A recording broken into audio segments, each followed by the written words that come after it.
The distribution of health care in a just manner is a vexing problem in the contemporary developed world. It seems so overwhelming as to be refractory of solution. In the contemporary developing world, the virtual non-existence of health care, which dooms all but the powerful to debilitating disease and early death, is tragic. Attempting to tackle the problem is much like an American president attempting to solve the problems in the Middle East. The challenges in the distribution of health care are economic, political, ethical, and just plain human. The just plain human challenge is simply the matter that the goods that can be delivered by the healthcare profession are finite, and the infinite need and demand for these goods seems infinite. When to these challenges is added the commitment of Christian practice, it seems that the complexity is compounded. In describing the ideal of health care informed by the values of the Catholic tradition, the religious and ethical directives for Catholic health care institutions have recourse to an understanding of the banquet of the parables of Jesus found in the Gospel of Luke at 14:13. The theme is extending hospitality not as a medium of exchange. You invite your friends, your family, and important people to the banquet, and they are understood to have a duty to reciprocate, but rather of extending hospitality as a way of rendering care to the vulnerable. Jesus instructed the disciples with these words: "When you hold a banquet, invite the poor, the cripple, the lame, and the blind." The directives, in quoting the words of Jesus, stop here in mid-sentence. It is instructive to complete the sentence. The text reads, "When you give a banquet, invite the poor, the cripple, the lame, the blind, and you will be blessed because they are not able to pay you back." The text concludes with the promise that God will repay you on the day the good people rise from the dead. The claim that Catholic health care is a response to the challenge of Jesus means that Catholic health care institutions are not primarily economic entities, although a sound economic base is required for their continuous operation. They are institutions that first and foremost are called to extend hospitality, medical care as hospitality, to the vulnerable.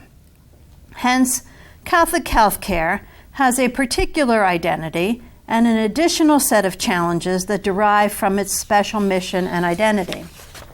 What I would like to do in these lectures is, first, to examine some of the challenges to healthcare. Second, to suggest a reformation in the way we think about healthcare. Third, to offer some suggestions in regard to healthcare as a political enterprise, a way that a democratic polity puts into places the structures that serve its needs. And fourth, to offer some suggestions in regard to healthcare as a Catholic enterprise, a way that a people with a particular set of values fashions the structures that witness those values.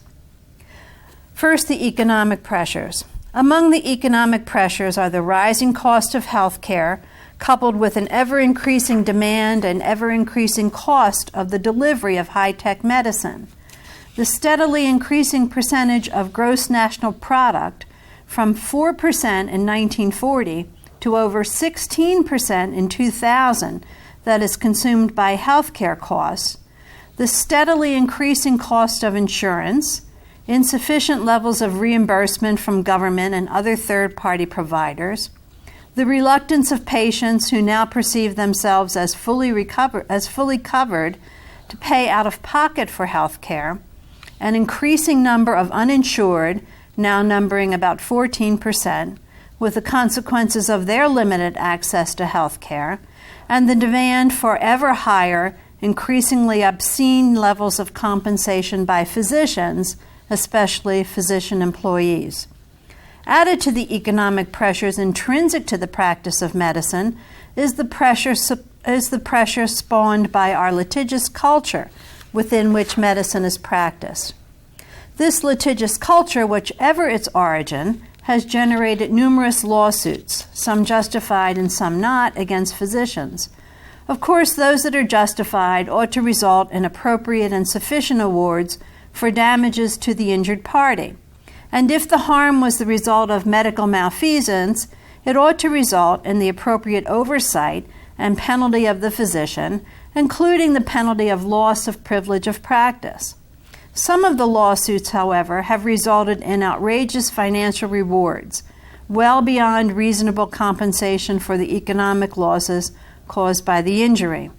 When to this compensation for economic loss is added outrageous awards for pain and suffering, the disproportion of the financial award redounds through the system, across the professions, and ultimately back into society.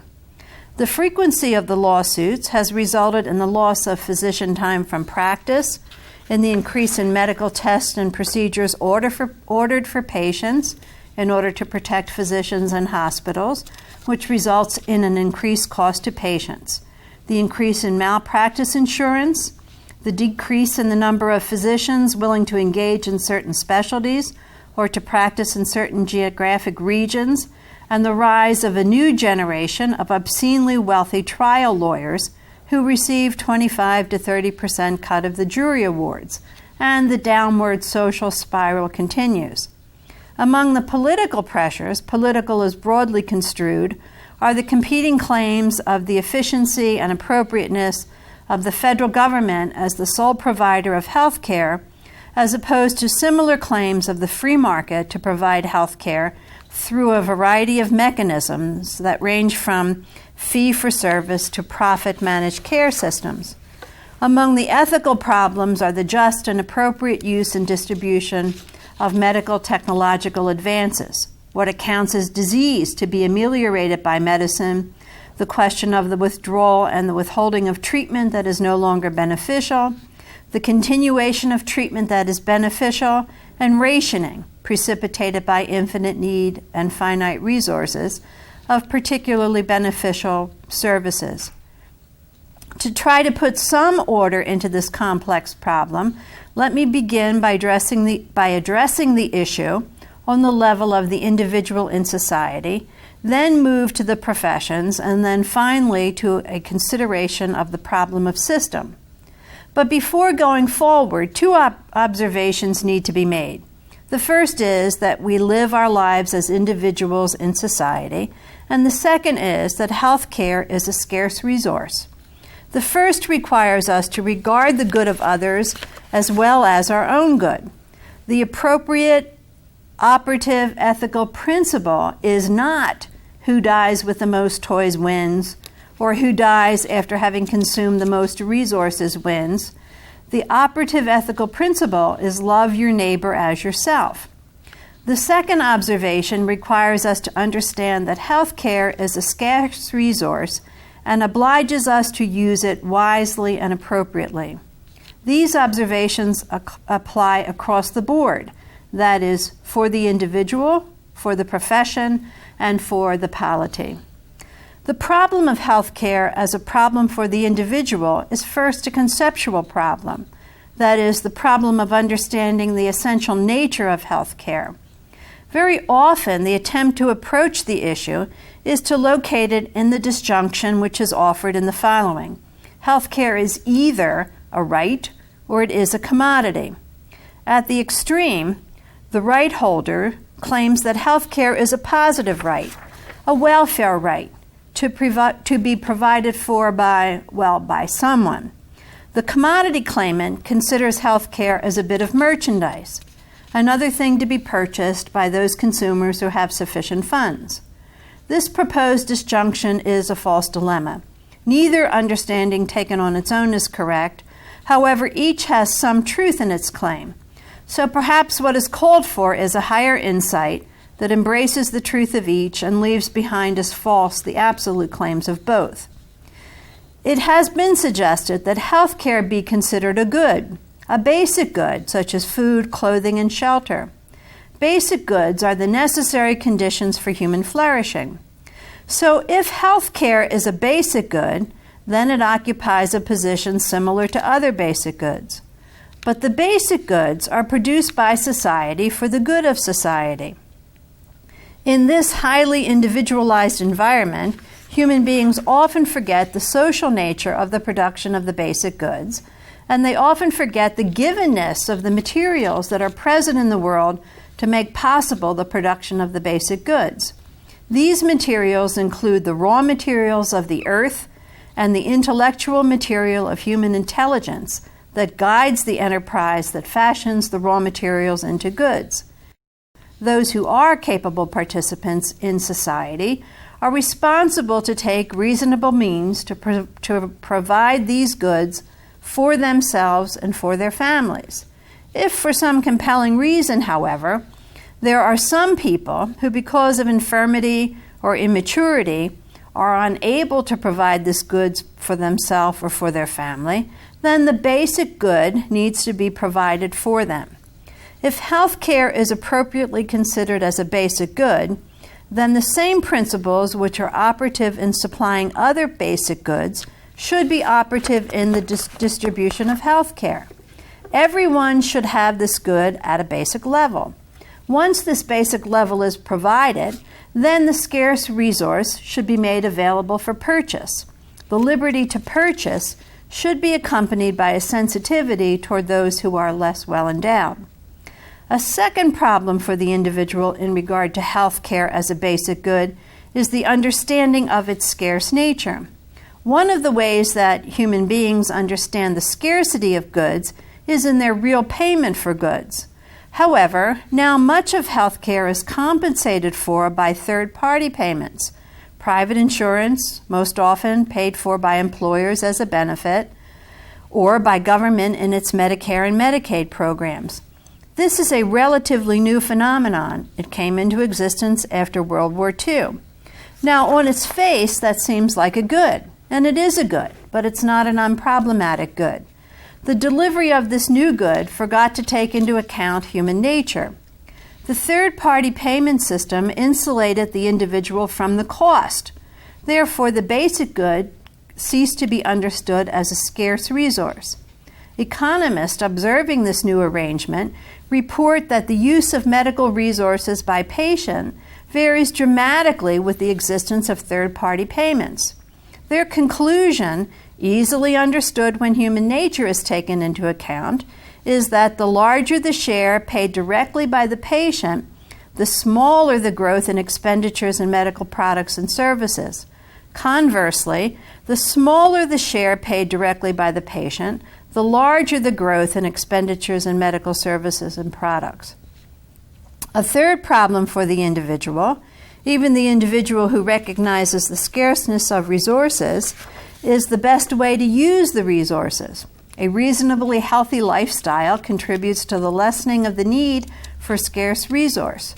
But inevitably the day arrives when there is need. And what then do we require as medical intervention? The response most often heard is do everything. But what does do everything mean?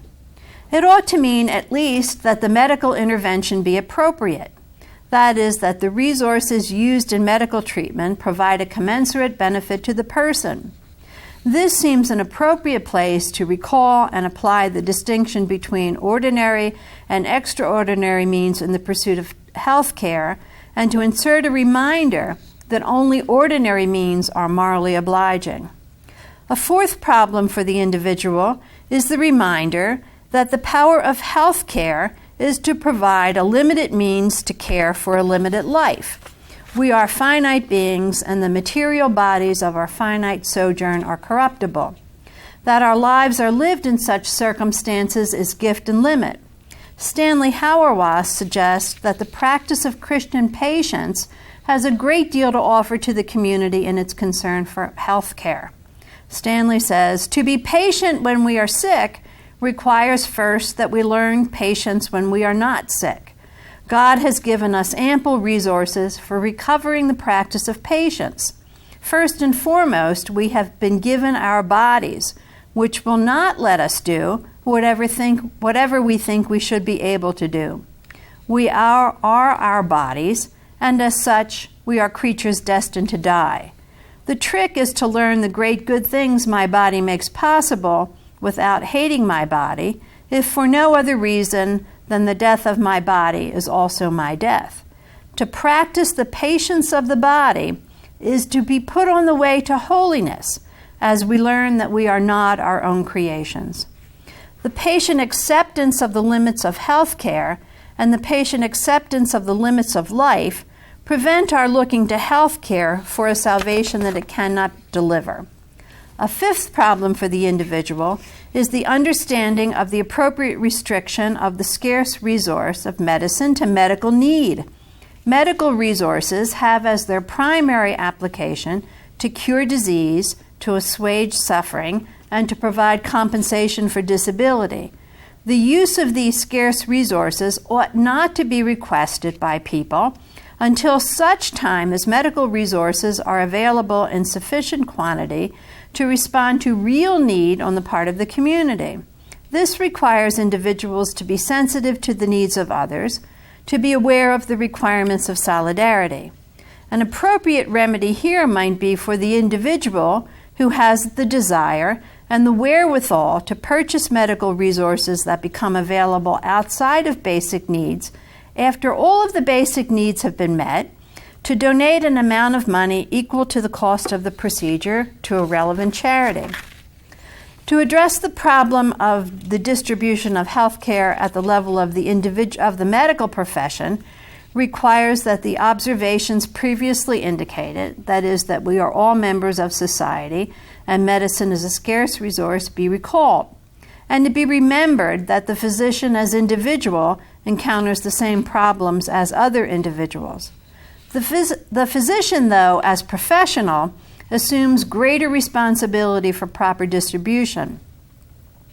A consideration of the nature of the profession provides the grounding of the obligations of the profession and sheds some light on how the profession can contribute to the amelioration of the distribution problem. Membership in a profession is a privileged position whose purpose is to serve the public good. This commitment to serve the public good is paramount, even though the practice of the profession provides the livelihood for the professional. The privilege of membership in a profession confers status on those so admitted and confers obligations upon those admitted. The profession of medicine, however, is not the private property of the physician. The physician receives knowledge and power from institutions that the society has put into place to allow the physician to become physician. While the physician worked very hard for their education, and while physicians pay a great deal of money for that education, which represents a part of the cost for the education, the physicians have a right to expect a fine level of compensation for all of that work. They ought not to consider the profession their private property. The institutions, the medical schools, the colleges and universities of which they are sons and daughters, the scientists, both the famous and those who labored in relative obscurity, who came before them, their teachers who invested so much in them, the country which sustained peace and offered them the liberty that permitted them their course of study, were not created by them. All of these were put into place by society that some might have the privilege of becoming physicians in order to serve the needs of society.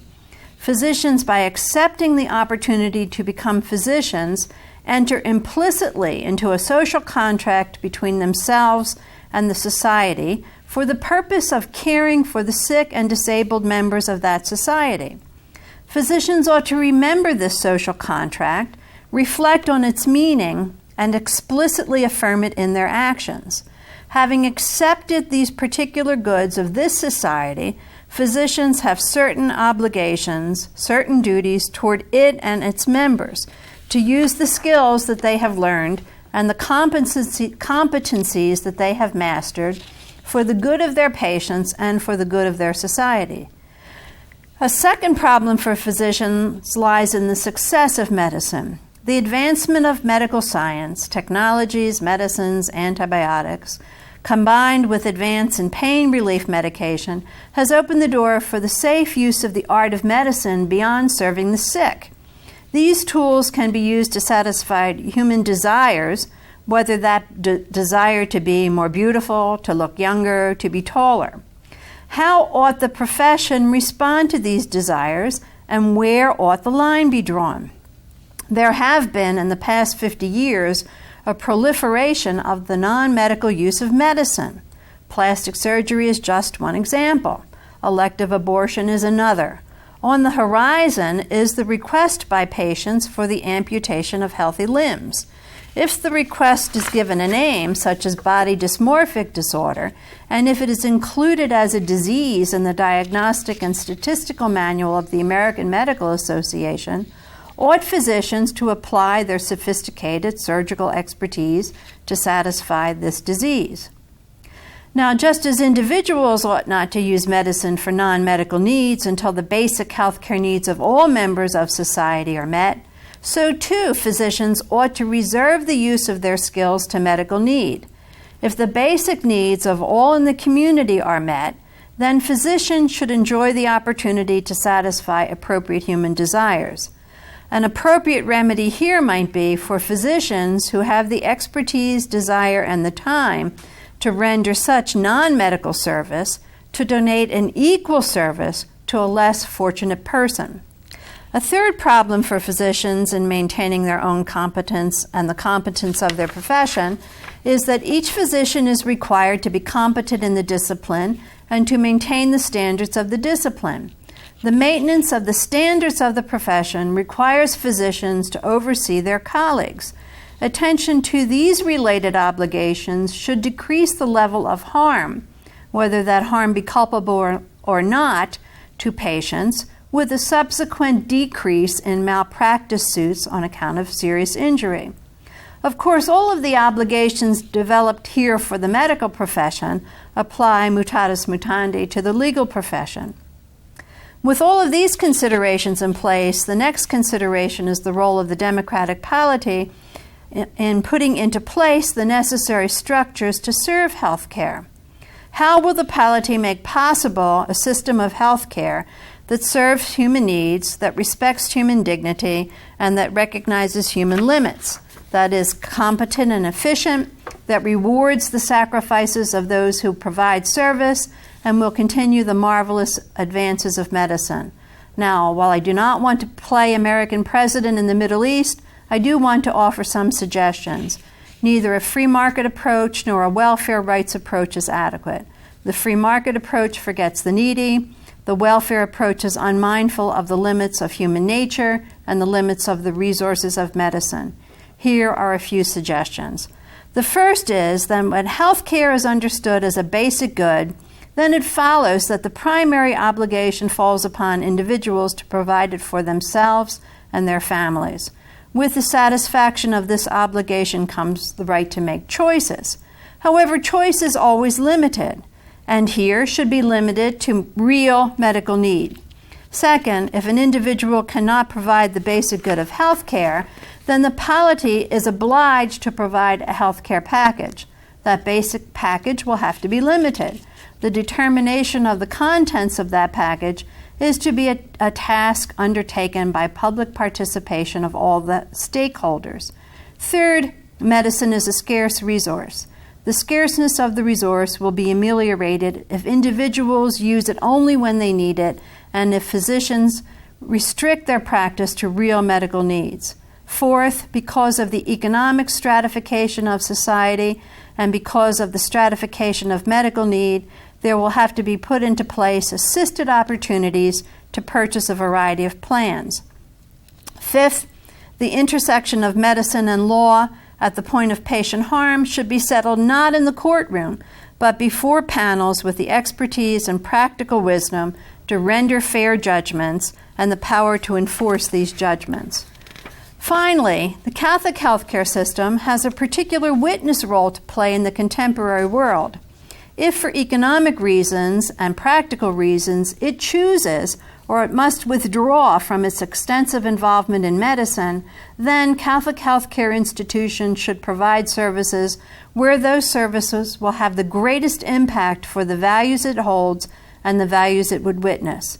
The locus of Catholic healthcare may shift to issues at the beginning of life, the care of pregnant women and their children, and to issues at the end of life, the care of the dying. and in their refusal to kill, they may initiate the transformation of the culture of death, a culture that embraces killing as a solution to problems, into a new culture of life. That there are few Catholic healthcare institutions and that their range of service would be rather limited should not appear to be overwhelming obstacles in a tradition that once numbered 12, and the 12 had limited resources.